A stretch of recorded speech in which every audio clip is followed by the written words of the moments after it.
ఆదాము మొదలుకొని అబ్రహాము వరకు 2000 సంవత్సరాలు. అబ్రహాము మొదలుకొని యేసు ప్రభు వారి వరకు 2000 సంవత్సరాలు. యేసు ప్రభు వారు వచ్చి మన కోసం ప్రాణం పెట్టి ఇప్పుడు 2000 సంవత్సరాలు. ఈ మొత్తం కలిపితే 6000 సంవత్సరాలు. 6000 సంవత్సరాలు దేవుని దృష్టిలో ఎన్ని దినాలండి? 6 దినాలు. ఆయన 6 దినాలు అయిపోయిన తర్వాత 7వ దినాలు ఏం చేశాడు? విశ్రమించాడు. మరి ఈ రోజుతో 6 రోజులు అయిపోతున్నాయేమో, మరి రేపు పొద్దున 7వ రోజు ప్రారంభం అవుతుందేమో. ప్రభు కాల ఎత్తబడే రమ్మనే టైం వచ్చిందేమో. మరి మీరంతా ఎత్తబట్టడానికి రెడీగా ఉన్నారా? అంటే మంచిది, లేకపోతే చాలా కష్టం. తెలుసుకోండి. అందుకని వీలైనప్పుడు మీ సమయాన్ని వ్యర్థపరచుకోకుండా మందిరానికి వచ్చి ప్రార్థించండి, అది చాలా మంచిది. ఎజ్రా గ్రంథము 6వ అధ్యాయము 12వ వచనం.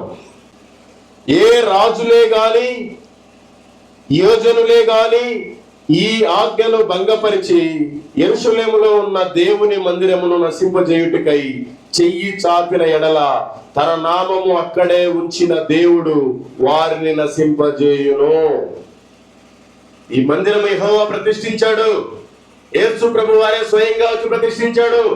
నువ్వు కనుక ఈ మందిరానికి సంబంధించి ఎవరితోటి ఏ చాడీలు చెప్పినా, మందిరానికి వచ్చి ఊరక కుళ్ళుపోతు మాటలు మాట్లాడినా, ఏదో కాంపిటీషన్ గా పోటీకి మాట్లాడినా, ఈ గ్రంథంలో ఉన్న మొత్తం కూడా ఈ నాశనం అంతా మీ మీదకి పంపిస్తారంట.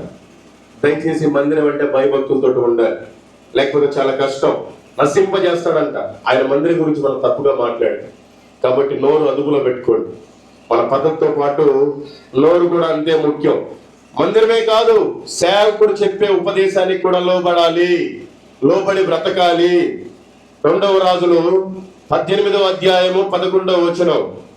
తమ దేవుడైన యెహోవా సెలవిచ్చిన మాట వినని వారై ఆయన నిబంధనకు ఆయన సేవకుడైన మోసే ఆజ్ఞాపించిన దాన్ని అంతటికి లోబడక అతిక్రమించి ఉండిరి. మోసే ఆజ్ఞలను అసలు పాటించలేదంట. వాళ్ళంతా ఏమైపోయారు? ఇజ్రాయెల్ ప్రజలంతా నీరు గారిపోయారు, తగ్గిపోయారు. ఎందుకు? దేవుడే ఆయన నాయకుడిగా పెట్టాడు. దేవుని ఆజ్ఞలు ఆయన పాటించమని చెప్తే ఆయన ఆజ్ఞలు ఎవరు పాటించట్లేదు, అందుకే నశించిపోయారు. కాబట్టి మనం సేవకుడిని కూడా దృష్టిలో పెట్టుకోవాలి. సేవకుడు చెప్పిన ఆజ్ఞలు మనం పాటించాలి, సేవకుడికి లోబడి బ్రతకాలి, లేదంటే చాలా కష్టం.